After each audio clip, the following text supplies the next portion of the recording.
What happened to Classics 4? Although they're considered a late 60s phenomenon owing to the history of their hits, the group can trace its roots back to R&B harmony, aka doo-wop music of the late 1950s. Detroit-born, Florida-raised Dennis Yost, who joined on drums and moved into the singer spot, came from a Jacksonville area band called The Echoes. He was just old enough to remember 50s R&B when it was current, and among many other groups loved the Five Satins. In addition to playing the Skins, he sometimes liked to sing when the calls came for a 50s number like In the Still of the Night. After his group broke up in the mid-60s, Yost joined a band called Leroy and the Moments, which included Wally Eden on bass and vocals, James Cobb on guitar, and Joe Wilson on keyboards.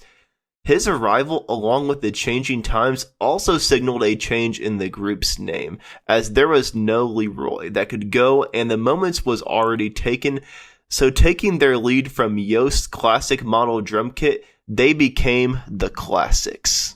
Their sound was extremely diverse by all accounts. They could cover most of the top 40 note perfect, which was ideal for audiences in Jacksonville, but didn't necessarily give them much to work with as a recording act. Part of their act included a tribute to the Four Seasons, who were still burning up the charts in those days, and when the group was signed to Capitol Records in 1966, they made their debut that fall with a Joe South song called Pollyanna. The single was virtually a rip-off of the Four Seasons record in style and sound, and was just different and fresh enough that it might have done well, except that the management of the actual Four Seasons reportedly took offense and did their best to keep Pollyanna's presence to a minimum on the New York airwaves. To top it off, the group was threatened with legal action by a Brooklyn-based vocal outfit called The Classics, who already charted with a single. Thus, Florida's Classics became the Classics 4, and for all of that trouble, their debut record fizzled at number 103 on the charts. Pollyanna might have made a good debut in 1966, but releasing a remake of the Diamonds' 1950s hit Little Darling, produced by Joe South in January of 1967, was plain bad timing for a good record that had no place to go. Ironically, 2 years or so later, with the nostalgia craze starting to kick in, that might have been another story, and it could have been a hit single. The record was more important for its B-side, which had a rip-off Righteous Brothers song called Nothing to Lose, co-authored by guitarist James Cobb and Buddy Bowie, who would soon take a much bigger role. It was also sung by Cobb and Yost, subbing for Bill Medley and Bobby Hatfield. By that time, the group had also relocated to Atlanta and were unbowed in their quest for success, despite the end of the first recording deal. Their Capitol contract was behind them by the spring of 1967, and the following summer, the group moved on to Imperial Records. Once home to New Orleans-based R&B stars like Fats Domino and Dave Bartholomew, Imperial had been absorbed into Liberty Records, and was now a much more pop-rock oriented operation, with the imprint even being used for the early US releases of records by the Hollies. It was at this point that things started going the group's way. Bowie and Cobb heard an instrumental entitled Spooky and came up with words for it, along with a new arrangement by Cobb. The record, released in September 1967, broke out in Louisville, Kentucky, and began getting picked up by stations around the country, building slowly to a number 3 national hit that winter of 1967 and early 1968. Suddenly, there was a serious future in the offing for the Classics 4, but not for Cobb as a member, nor Yost as a drummer.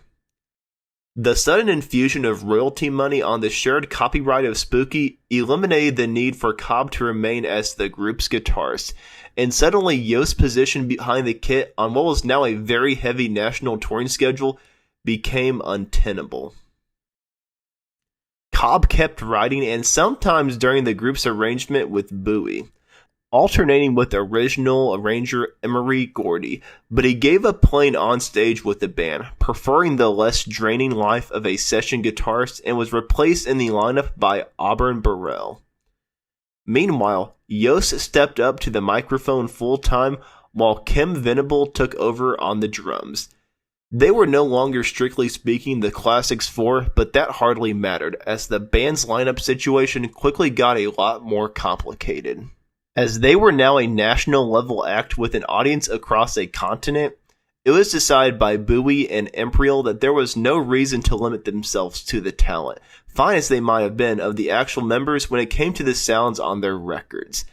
In place of the members, apart from former group member Cobb, the Classics 4's records soon became features of Atlanta's top session musicians, among them drummer Robert Nix, while the touring members included Dean Daughtry and Bill Gilmore on keyboards and bass respectively, all late of Roy Orbison's band The Candymen. All of these personnel shifts, coupled with a bumper crop of Cobb Bowie songs, made for a strong debut album entitled Spooky. The only problem in retrospect was that the sounds were too diverse. It was hard to pin down an identity for the Classics 4 listening to the album. Among top American groups, the Beach Boys also relied on session musicians after 1964, but they always made sure Carl Wilson's guitar was there and their voices were easily recognizable. Apart from Yost singing, there wasn't a lot of unity in Classics 4's sound. Their next couple of singles, Soul Train and Mamas and Papas, didn't do more than a fraction of the business done by Spooky, though the group was permitted to record a second LP which failed to sell in any serious numbers, at least initially. One song off the album, entitled Stormy, was given a single release, and suddenly the group was back in the top 5 in the fall of 1968. For the first time, they also made it on the easy listening chart as well. They made a return visit, this time to the number 2 spot in the winter of 1969 with Traces, another Cobb Bowie collaboration with help from arranger Emery Gordy. The group's longevity seemed assured, but an interesting shift had taken place in their output across the preceding 2 years. They'd gone from being a solid rock and roll cover band to delivering a much softer, more laid-back pop rock sound, with a southern flavor, but not a lot of wattages, and closer in spirit to, say, the work of Roy Orbison circa 1967 and 1968, than to what was considered rock music in 1969 and 1970. Further, their singles, although they still made the Billboard Hot 100, were starting to place better numbers on the easy listening chart on records such as Every Day With You Girl, which reached number 19 on the Billboard Hot 100 and number 12 on the easy listening chart in 1969. Amid this flurry of activity, the group's name was changed in the new decade, so that they were officially known as Dennis Yost and the Classics 4. Their chart action declined throughout 1971, however, amid the changing tastes of the public and the reorganization of their record label, which had merged with United Artists, and made the environment at Liberty inhospitable. Dennis Yost and the Classics 4 shifted to MGM Records in 1972 and lasted through one album and a last Billboard Hot 100 hit with What Am I Crying For, along with a string of attempts throughout 1975. By that time, Cobb, Daughtry, and Bowie had split off to form the Atlanta Rhythm section. At that point, Dennis Yost went solo, or tried to. Meanwhile, the Atlanta Rhythm section, amid all their other successes, enjoyed a new hit with Spooky in 1979, a cover of their song from almost 10 years before, while Santana returned Stormy to the Billboard Hot 100, and it was a big hit. Yost became a fixture on the oldies circuit, alongside his one-time Imperial label mate Gary Lewis, and other members of the mid-60s singles chart. He also wrote songs and became a producer.